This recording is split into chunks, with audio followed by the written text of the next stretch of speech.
Anybody who studies the Quran seriously knows that Allah records on multiple occasions how prophets were insulted, how they were made fun of, how they were rejected in the most obscene ways, and how even the prophets themselves felt the pain of those disbelievers making fun of them. Nuh alayhi salam complains about how people found him disgusting, and that they would plug their ears, with their fingers and walk away from him and pull their clothes back as a show of insult to him. And our Prophet is no exception, sallallahu alaihi wasallam. This Quran that honors our Prophet also at the same time records the most hurtful words that were said to him, that the Prophet himself would have to recite and remind himself of the words that were said about him. Sahir, magician, majnoon, insane, kadhab, a perpetual liar. So many accusations are made against our Prophet sallallahu alaihi wasallam, and they're all recorded in the Quran. Allah wants us to remember that this is a fact, that all prophets, though they are the most noble of Allah's creation, and that Allah Himself has honored them, at the same time are people that will face the worst kinds of insults and the worst kinds of ridicule. But what is supposed to be the reaction?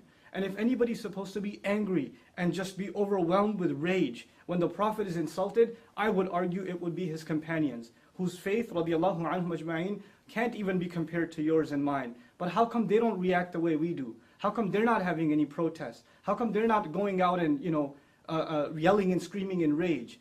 Because they understand that the Quran didn't just come to give them a love for their Prophet, but also to guide that love, and to also teach them how to respond to these kinds of insults. How is it that we don't know that the Prophet himself is told, sallallahu alaihi wasallam, وَاصْبِرْ عَلَى مَا يَقُولُونَ, be patient over whatever they say. I'm fascinated by this ayah, because the word ma means whatever they say.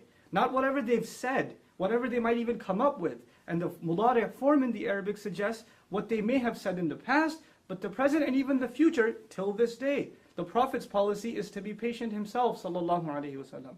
Where in the Quran does it justify our anger like this? And actually, is our anger even justified?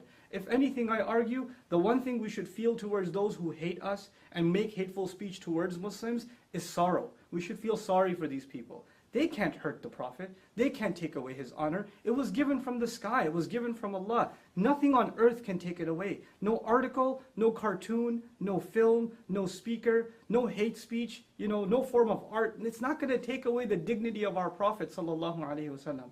And these films and these kinds of attempts are futile, wasteful attempts to try to undermine the message of Islam and to misrepresent Islam. But think about it. Us reacting in this emotional manner and engaging in senseless violence, is this not also misrepresenting Islam? Aren't we doing exactly what people want, the enemies of Islam want, for Islam to be misrepresented?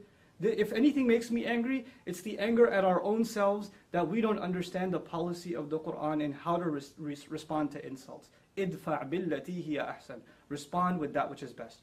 Finally, I want to share with you guys, some people think that this was an early policy in Islam, that in the Meccan time of the Prophet, that he was supposed to be passive. But when the Prophet migrated, and battles began like Badr and Uhud and Ahzab and Tabuk, etc., now the policy was not to be patient, and therefore we should take that. Let's look at Ali Imran, the battle of Uhud. What does Allah say to us? وَلَا تَسْمَعُنَّ مِنَ الَّذِينَ أُوتُوا الْكِتَابَ مِنْ قَبْلِكُمْ وَمِنَ الَّذِينَ أَشْرَكُوا أَذًى كَثِيرًا. You will absolutely hear hurtful words from those who were given the book way before you and people who commit idolatry and blasphemy with God. You will hear hurtful speech absolutely coming from them.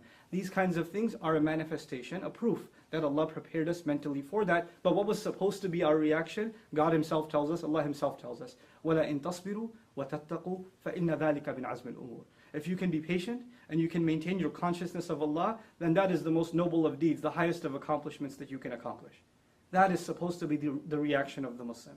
This video was watched by 30 people? This loser and his cousins? Before we gave it support. We made it popular. We're the ones that are giving it more flame. And I want to end with this. In school, bullies tease the kid that they know takes the teases and gets, he shows a reaction. The more we react in this way, the more we're encouraging others to, pursue more hateful speech. We have to learn to respond in mature, civil, and higher discourse the way the Quran and the Sunnah of our Messenger, the legacy of our Prophet, expects from us.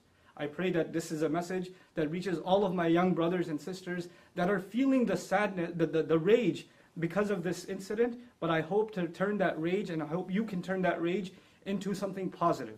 Barakallahu li wa lakum. Assalamu alaikum wa rahmatullahi wa barakatuh.